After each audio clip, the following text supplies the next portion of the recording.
Hello दोस्तों, नमस्कार। स्वागत है एक बार फिर से आप सभी का अपने प्रिय चैनल पर। दोस्तों आपको बता दें जो अभी की सबसे बड़ी खबर आ रही है, जहां पर G20 विदेशी मेहमानों के लिए मल्टी लेयर सिक्योरिटी कवर 72 घंटे पहले पहुंचेगा अमेरिकी सीक्रेट सर्विस का दस्ता। जी हां दोस्तों, उससे भी बड़ी खबर आपको बताएंगे, जहां पर हिंदू रामास्वामी की बढ़त से डोनाल्ड ट्रंप समर्थक पादरी बौखलाए। कहा क्या अब व्हाइट हाउस में अजीब देवता रखे जाएंगे? जी हाँ दोस्तों, हिंदू देवता को लेकर दिया है जहरीला बयान। साथ ही साथ आपको बताएंगे जहां असदुद्दीन ओवैसी का प्रधानमंत्री मोदी जी पर फिर एक बार जहरीला बयान। कहा पीएम मोदी बात करने के लिए चीनी राष्ट्रपति के पीछे क्यों भाग रहे हैं, हम मांग करते हैं कि। दोस्तों पूरी बात आपको विस्तार से बताएंगे खबर में, लेकिन उससे पहले दोस्तों वीडियो का अंत तक बने रहिएगा। और वीडियो में आगे बढ़ने से पहले अगर आप भी अपने भारत देश का, भारतीय सेना का और भारत के संप्रभुता अखंडता का दिल से समर्थन करते हैं तो इस वीडियो का भी कर दीजिए लाइक, चैनल कर दीजिए सब्सक्राइब, बेल आइकन दबाइए, साथ ही कमेंट बॉक्स में लिख दीजिएगा जय हिंद। जी हाँ, तो चलते हैं पहली और सबसे बड़ी खबर की तरफ, जहां पर विदेशी मेहमानों के लिए मल्टी लेयर सिक्योरिटी कवर 72 घंटे पहले पहुंचेगा अमेरिकी सीक्रेट सर्विस का दस्ता। जी हां दोस्तों, G20 शिखर सम्मेलन के दौरान दिल्ली पहुंचने वाले विभिन्न राष्ट्रों के अध्यक्ष और सरकार के प्रमुखों को अचूक सुरक्षा मुहैया कराई जाएगी। विदेशी मेहमानों की सुरक्षा के लिए मल्टी लेयर सिक्योरिटी कवर तैयार किया गया है। इसमें भारतीय सेना, केंद्रीय अर्धसैनिक बल, NCG कमांडो और दिल्ली पुलिस की टीमें शामिल रहेंगी। सभी बलों को सुरक्षा की अलग अलग जिम्मेदारी दी गई है। अमेरिकी राष्ट्रपति जो बाइडेन की सुरक्षा में तैनात अमेरिकी सीक्रेट सर्विस का दस्ता G20 की बैठक शुरू होने से 72 घंटे पहले ही दिल्ली पहुंच जाएगा। चीनी राष्ट्रपति शी जिनपिंग को विशेष सुरक्षा व्यवस्था के घेरे में रखा जाएगा। प्रगति मैदान स्थित नवनिर्मित state of art convention complex, विभिन्न रूट, होटल और तथा उन सभी स्थलों पर अमेरिकी सीक्रेट सर्विस का दस्ता पहुंचेगा, जहां पर अमेरिकी राष्ट्रपति जो बाइडेन पहुंचेंगे। इसी कड़ी में दूसरे मुल्कों की खुफिया एजेंसियां एवं राष्ट्र अध्यक्ष या सरकार के प्रमुख को सुरक्षा प्रदान कर रही सिक्योरिटी इकाई भी 5 या 6 सितंबर को दिल्ली पहुंच जाएगी। जी हां दोस्तों, होटल के बाहर भी तीन दस्ते तैयार रहेंगे, तैनात खड़े रहेंगे। जहां पर भी राष्ट्र अध्यक्ष या प्रधानमंत्री ठहरेंगे, वहां की सुरक्षा किसी एक एजेंसी के हाथ में नहीं रहेगी। कम से कम 3 एजेंसियों को वो जिम्मेदारी सौंपी जाएगी। जैसे रात के समय दिल्ली पुलिस के साथ CAPF का दस्ता मौजूद रहेगा। इनके अलावा NSG कमांडो भी तैनात रहेंगे। रूट के दौरान भी अलग अलग सुरक्षा बलों की टीमें मौजूद रहेंगी। जी हाँ दोस्तों, यानी कि भारत के सुरक्षा कर्मी तो रहेंगे ही रहेंगे, लेकिन दोस्तों जिन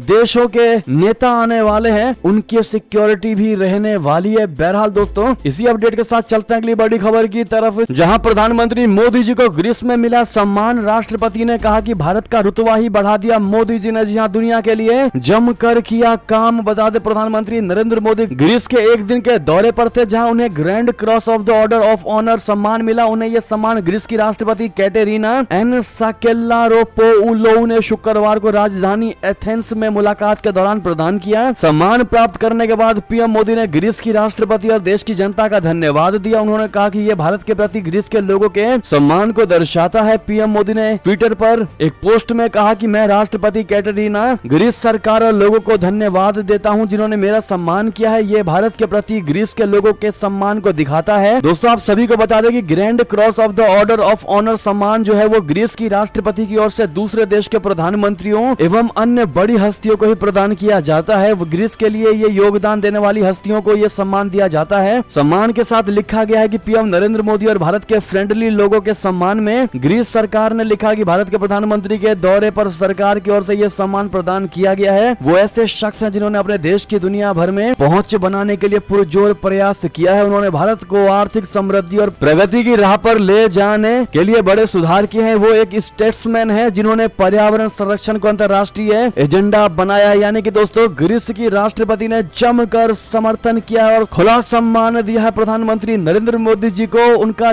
जमकर तारीफ भी की है। ऐसे में दोस्तों इतना ही नहीं, आप सभी को बता दें कि जुबान पर मोदी मोदी और हाथों में तिरंगा। ग्रीस में प्रधानमंत्री मोदी जी का जो भव्य स्वागत हुआ है दोस्तों, उसको देखकर आप भी गर्व करेंगे। जी हाँ, ग्रीस के दौरे पर प्रधानमंत्री नरेंद्र मोदी जी जब पहुंचे, इस दौरान एथेंस पहुंचने पर भारतीय समुदाय ने उनका जोरदार स्वागत किया। इंडियन डायस्पोरा इन एथेंस ने प्रधानमंत्री मोदी से मुलाकात के दौरान मोदी मोदी की जमकर नारेबाजी की। कुछ भारतीयों ने तो ढोल नगाड़ों की थाप पर डांस करते भी नजर आए। एक प्रवासी भारतीय ने पीएम मोदी को जैतून से बने खास मुकुट पहनाकर पीएम मोदी का स्वागत भी किया। जी हाँ दोस्तों, और इसी बीच प्रधानमंत्री नरेंद्र मोदी जी ने बहुत बड़ा बयान दिया। उन्होंने दुनिया में तेजी से बदल रही भारत की भूमिका पर कहा कि जल्द तीसरी सबसे बड़ी अर्थव्यवस्था बनेगी अपना भारत। अगर आप भी दोस्तों प्रधानमंत्री नरेंद्र मोदी जी पर वाकई में इन चीजों पर विश्वास करते हैं तो कमेंट में मोदी है तो मुमकिन है जरूर कहिएगा। चलते हैं अगली खबर की तरफ, जहां पर क्या अब व्हाइट हाउस में अजीब देवता रखे जाएंगे। हिंदू रामास्वामी की बढ़त से डोनाल्ड ट्रंप समर्थक पादरी बौखलाया और दे दिया ये ऐसा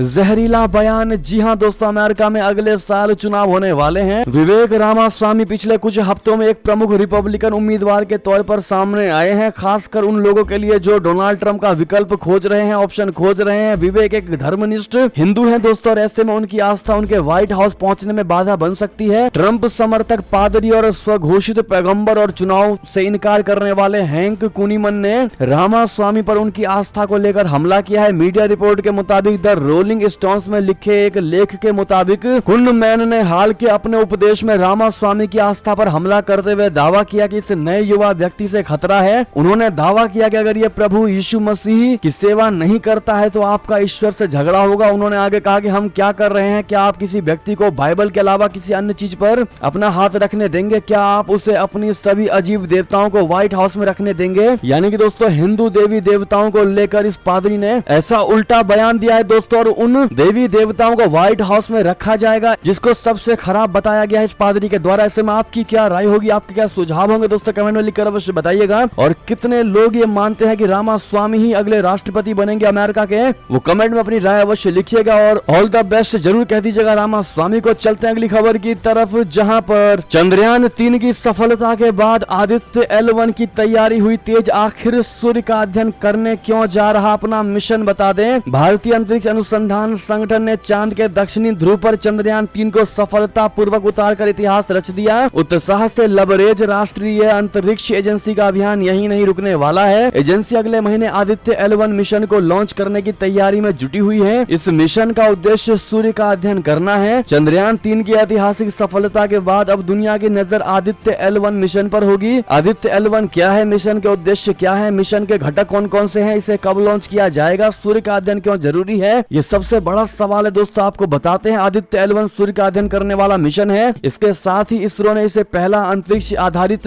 वेधशाला श्रेणी का भारतीय सौर मिशन कहा है। इस मिशन का उद्देश्य क्या है आपको बता दें। भारत का महत्वाकांक्षी सौर मिशन आदित्य L1 सौर कोरोना यानी कि सूर्य के वायुमंडल का सबसे बाहरी भाग की बनावट और उसके तपने की प्रक्रिया, इसके तापमान, सौर विस्फोट और सौर तूफान के कारण और उत्पत्ति, कोरोना और कोरोनल लूप प्लाज्मा की बनावट, वेग और घनत्व, कोरोना के चुंबकीय क्षेत्र की माप, कोरोनल मास इजेक्शन जो सूरज में होने वाले सबसे शक्तिशाली विस्फोट जो सीधे पृथ्वी की ओर जाते हैं उसकी उत्पत्ति, विकास और गति, सौर हवाएं और अंतरिक्ष के मौसम को प्रभावित करने वाले कारकों का अध्ययन करेगा। जी हाँ दोस्तों, यानी कि अपने भारत को नंबर 1 बनने से अब कोई भी बाहरी ताकत नहीं रोक सकती। अगर आप भी मानते तो कमेंट में लॉन्ग लिव मोदी जी जरूर कहिएगा। अगली खबर की बात करते हैं, जहां ऐसी जुड़ी खबर आ रही है, भारत से बराबरी के लिए छटपटा रहा है जापान। चंद दिनों में चांद पर भेजेगा अपना चंद्रयान। जी हां, भारत के चांद पर ऐतिहासिक लैंडिंग के बाद अब जापान अपने चंद्रयान को लॉन्च करने की तैयारी कर रहा है। जापान के चंद्रयान का नाम मून स्नाइपर है। मून स्नाइपर अपने साथ एक लैंडर को लेकर चंद्रमा की तरफ रवाना होगा। इसके 4 से 6 महीनों में चंद्रमा के सतह पर पहुंचने की उम्मीद है। इसके साथ ब्रह्मांड के विकास की जांच के लिए डिजाइन किया गया एक एक्सरे इमेजिंग उपग्रह भी होगा। जापान पहले भी चंद्रमा की सतह पर उतरने की कोशिश कर चुका है, हालांकि तब जापान को निराशा हाथ लगी थी और उसका अंतरिक्ष यान चांद की सतह से टकराकर नष्ट हो गया था। जी हाँ, जापान एरोस्पेस एक्सप्लोरेशन एजेंसी यानी जाक्सा ने शुक्रवार को कहा है कि खराब मौसम के कारण इसकी लॉन्चिंग को एक दिन के लिए टाल दिया गया है। अब जापान के मून स्नाइपर को सोमवार को लॉन्च किया जाएगा। जी हाँ दोस्तों, अगली खबर की बात करते हैं, जहां पर G20 शिखर सम्मेलन के लिए भारत नहीं आएंगे व्लादिमीर पुतिन। रूसी राष्ट्रपति के प्रवक्ता ने कर डाली इसकी पुष्टि। जी हाँ दोस्तों, अगले महीने में दिल्ली में होने जा रहे G20 शिखर सम्मेलन में रशिया के राष्ट्रपति व्लादिमीर पुतिन शामिल नहीं होंगे। क्रेमलिन के प्रवक्ता दिमित्री पेस्कोव ने इसकी पुष्टि की। उन्होंने कहा कि पुतिन भारत में सितंबर में होने वाले G20 सम्मेलन के लिए यात्रा की योजना नहीं बना रहे हैं। उनका व्यस्त कार्यक्रम है। अभी उनका मुख्य फोकस यूक्रेन में एक विशेष सैन्य अभियान पर है। बता दें कि मॉस्को और कीव के बीच 24 फरवरी 2022 से भीषण युद्ध जारी है। G20 विश्व नेताओं का शिखर सम्मेलन 9 और 10 सितंबर को नई दिल्ली में होना है। ये शिखर सम्मेलन भारत में विश्व नेताओं की सबसे बड़ी सभाओं में से एक होने की उम्मीद है। भारत ने 1 दिसंबर 2022 को इंडोनेशिया से G20 की अध्यक्षता ग्रहण की। जी हाँ, इससे पहले ब्रिक्स सम्मेलन में भी व्लादिमीर पुतिन नहीं पहुंचे थे। जी हाँ, पुतिन इस इससे पहले दक्षिण अफ्रीका के जोहान्सबर्ग में हो रहे ब्रिक्स शिखर सम्मेलन में भी शिरकत नहीं कर पाए थे। साथ ही साथ दोस्तों अगली खबर की बात करते हैं, जहां पर ग्रीस से कल रात ही प्रधानमंत्री मोदी जी भारत के लिए रवाना हो चुके थे। आज बेंगलुरु पहुंच करके इसरो के वैज्ञानिकों से कर रहे हैं मुलाकात। सबसे पहले प्रधानमंत्री नरेंद्र मोदी जी भारत आते ही इसरो के वैज्ञानिकों से मिलने गए। जी हां दोस्तों, प्रधानमंत्री नरेंद्र मोदी जी शुक्रवार यानी 25 अगस्त को ग्रीस के एथेंस से भारत के लिए रवाना हुए। दक्षिण अफ्रीका और ग्रीस की अपनी 2 देशों की यात्रा समाप्त करने के बाद प्रधानमंत्री पूर्व निर्धारित यात्रा पर सीधे बेंगलुरु कर्नाटक पहुंचे। वो शनिवार यानी आज के दिन चंद्रयान 3 मिशन में शामिल रहे इसरो के वैज्ञानिकों से मुलाकात कर रहे हैं। चंद्रयान 3 की सफलता के तुरंत बाद 23 अगस्त को प्रधानमंत्री नरेंद्र मोदी जी ने इसरो प्रमुख एस सोमनाथ को फोन पर बधाई भी दी थी और वैज्ञानिकों से मुलाकात करने की बात कही थी। पीएम मोदी शनिवार सुबह 5:30 पर बेंगलोर एचएल एयरपोर्ट पहुंचे। जी हां, सुबह 6:30 बजे एयरपोर्ट से प्रधानमंत्री इसरो के लिए रवाना हुए। सूत्रों के मुताबिक इस दौरान कार्यकर्ताओं को बीजेपी के झंडे लगाने से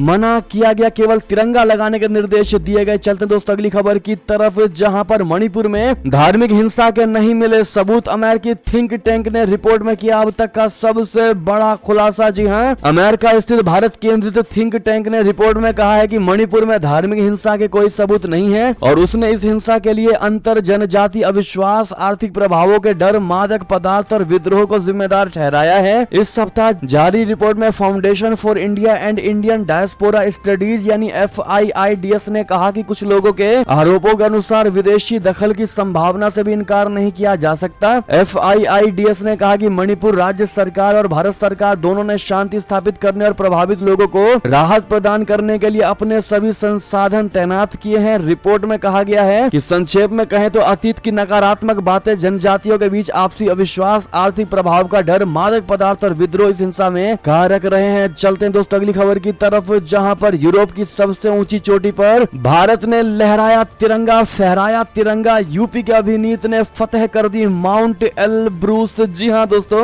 भारत के लिए बड़े ही गर्व की खबर है। बताते हरदोई के पर्वतारोही अभिनीत मौर्य ने यूरोप की सबसे ऊंची चोटी माउंट एलब्रूस पर तिरंगा फहराकर इतिहास लिखा है। ये कारनामा उन्होंने 22 अगस्त को किया। अभिनीत की इस उपलब्धि पर उनके गांव सहित पूरे जिले में खुशी का माहौल है। उप मुख्यमंत्री केशव प्रसाद मौर्य ने भी ट्वीट करके उनको बधाई दी है। रूस की माउंट एलब्रूस चोटी की ऊंचाई 18,510 फीट की है और यह यूरोप की सबसे ऊंची चोटी है। अभिनीत मौर्य को इसकी चढ़ाई में 10 दिन लग गए और फिर उन्होंने देश की आन बान शान तिरंगा को 22 अगस्त सुबह 6:08 पर फहराया। जी हां, हरदोई के विकास खंड कोथावा की ग्राम पंचायत आंट सांट निवासी पर्वतारोही अभिनीत ने NBT ऑनलाइन से हुई बातचीत में बताया कि उन्होंने मॉस्को से करीब 1400 किलोमीटर आगे तरस कोल में बेस कैंप बनाया था। ऐसे में दोस्तों यूरोप की सबसे ऊंची चोटी पर तिरंगा फहराने के लिए अभिनीत को आप लोग बहुत बहुत बधाई, कांग्रेचुलेशन जरूर कह दीजिए। और बात करते हैं अगली खबर की, जहां पर ताइवान को हथियार देना तुरंत बंद करे अमेरिका। जी हां, चीन ने अमेरिका से किया खास आग्रह। आपको बता दें, चीन ने एक बार फिर अमेरिका से ताइवान की मदद न करने की अपील की है, साथ ही ताइवान को हथियार नहीं देने का आग्रह किया है। गौरतलब है कि अमेरिका ने बुधवार को ताइवान को $500 मिलियन के हथियारों की बिक्री को मंजूरी दे दी है। जो बाइडेन प्रशासन ने ताइवान को उन्नत F-16 लड़ाकू विमानों के लिए संबंधित उपकरणों के साथ साथ इंफ्रारेड सर्च ट्रैकिंग सिस्टम देने का ऐलान किया है। ऐसे में चाइना के रक्षा मंत्रालय के प्रवक्ता झांग जियाओगांग ने शुक्रवार को एक बयान में कहा है कि चीन अमेरिकी पक्ष से ताइवान की स्वतंत्रता का समर्थन नहीं करने का आग्रह करता है। इसके साथ ही ताइवान को हथियार देना तुरंत बंद करने और यूएस ताइवान सैन्य संबंधों को बढ़ाने से रोकने का आग्रह करता है। न्यूज एजेंसी AP के अनुसार अमेरिकी विदेश विभाग के ने बुधवार को कहा कि ताइवान को नई डील के तहत स्पेयर पार्ट, सॉफ्टवेयर, एयरक्राफ्ट और गोला बारूद की खेप 2024 तक मिलेगी। चलते दोस्तों अगली खबर की तरफ, जहां भारतीय सेनाओं की फिर बढ़ेगी ताकत, वायुसेना को मिलेंगे नए वर्जन के 100 तेजस विमान। क्या है इनकी खासियत बता दें, बदलती तकनीक के साथ भारतीय वायुसेना भी अब बदलाव से गुजर रही है। 6 दशक पुराने रूसी फाइटर जेट MiG-21 की जगह लेने के लिए सरकार फाइटर जेट तेजस के नए वर्जन का चयन करने की तैयारी कर रही है। रक्षा मंत्रालय के अनुसार 100 तेजस मार्क 1A की आपूर्ति पहले ही भारतीय वायुसेना की तरफ से राज्य के स्वामित्व वाली विनिर्माण कंपनी बेंगलुरु स्थित हिंदुस्तान एरोनॉटिक्स लिमिटेड को प्रदान की जा चुकी है। लंबी परीक्षण अवधि के बाद केंद्रीय कैबिनेट सुरक्षा समिति ने